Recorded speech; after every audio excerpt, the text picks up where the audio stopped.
Back to our channel. તો આજે આપણે મેથીના લાડુ બનાવીશું, તો ચાલો રેસીપી સ્ટાર્ટ કરીએ।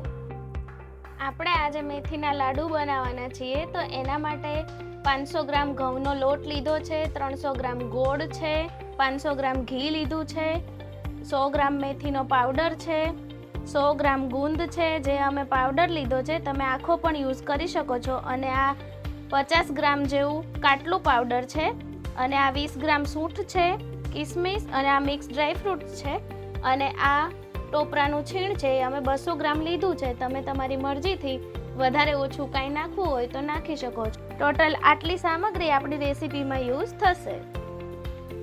હવે આપણે બાઉલ ગરમ કરવા મૂક્યું છે, ગેસની ફ્લેમ એકદમ સ્લો રાખી છે, એમાં આપણે ધીમે ધીમે ઘી એડ કરતા જઈશું।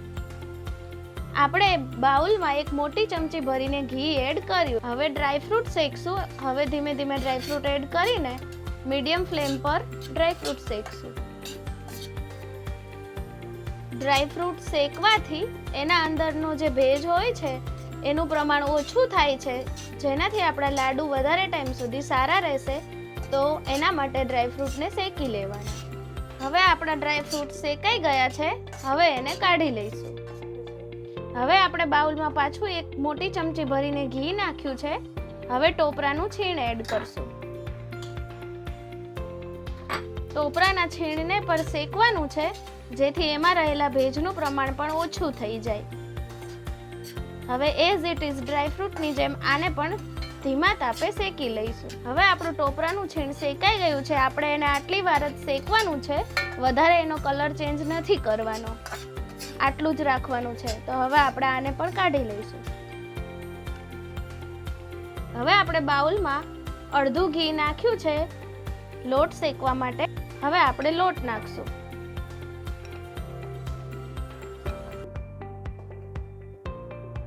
મને આમાં ઘીની જરૂર લાગી છે, તો મેં હજી એડ કર્યું છે।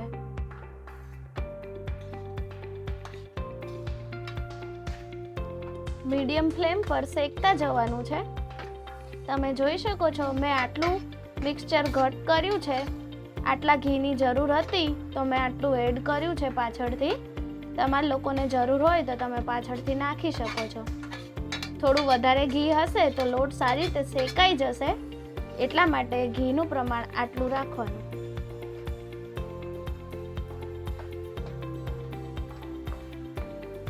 ધીમા તાપે આપણે લોટને શેકતા જઈશું।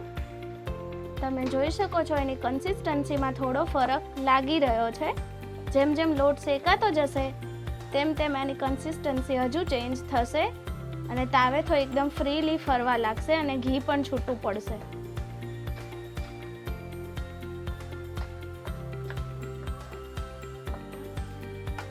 તમે જોઈ શકો છો હવે આપણે લોટની કન્સિસ્ટન્સી ચેન્જ થતી જાય છે, તાવેથો એકદમ ફ્રીથી ફરવા લાગ્યો છે।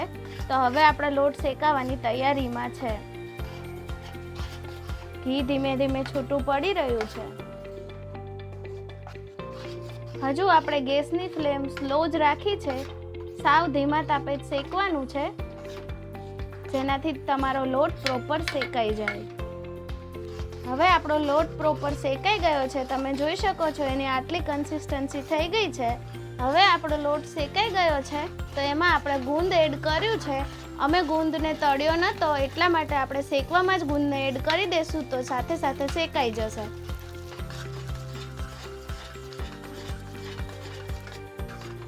ગુંદને શેકવાથી એ ખાવામાં પણ કાચો નથી લાગતો, અને ઘી મેં લોટ સાથે શેકાય તો એ પ્રોપર ફૂટી જાય છે, અને લાડવામાં પણ આપણને સરસ લાગશે, કાચો નહીં લાગે, એટલા માટે ગુંદને શેકીને લેવાનો।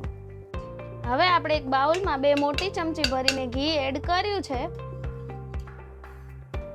હવે આપણે ગોળ શેકવાનો છે।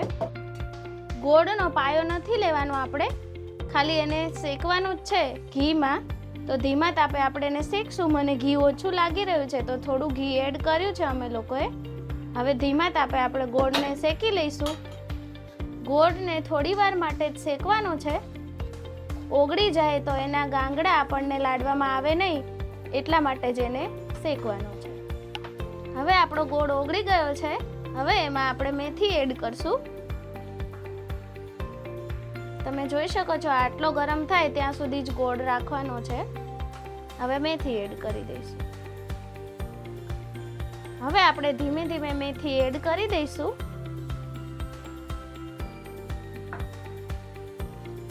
હવે ગેસની ફ્લેમ બંધ કરી દઈશું, જેનાથી મેથી બળી ના જાય. અને હવે ગોળ સાથે, ગોળ ગરમ જ છે એટલે એની સાથે મેથી ભળી જ જશે.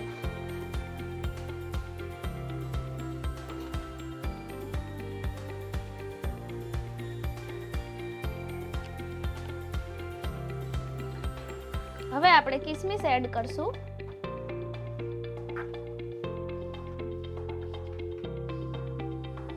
આ કાટલું પાવડર પણ એડ કરી દઈશું.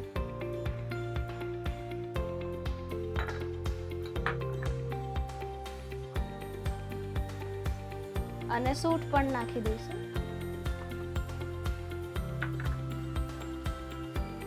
હવે આપણે એક મોટા બાઉલમાં બધું જ કાઢી લઈશું, જેનાથી પ્રોપર મિક્સ થઈ જાય. અમે આ ઘઉંના લોટવાળું મિશ્રણ શેકેલું કાઢી લીધું છે. અને આ છેલ્લે આપણે ગોળનો પાક શેક્યો એને પણ એની અંદર એડ કરી દઈશું.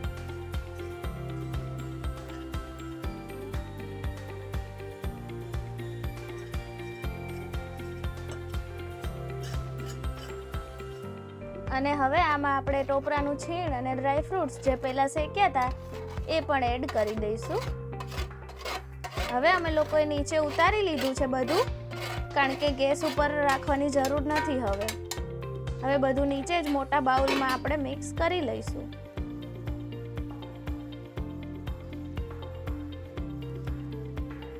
હવે આપણું મિશ્રણ પ્રોપર રેડી થઈ ગયું છે. હવે થોડું ઠરવા દઈશું.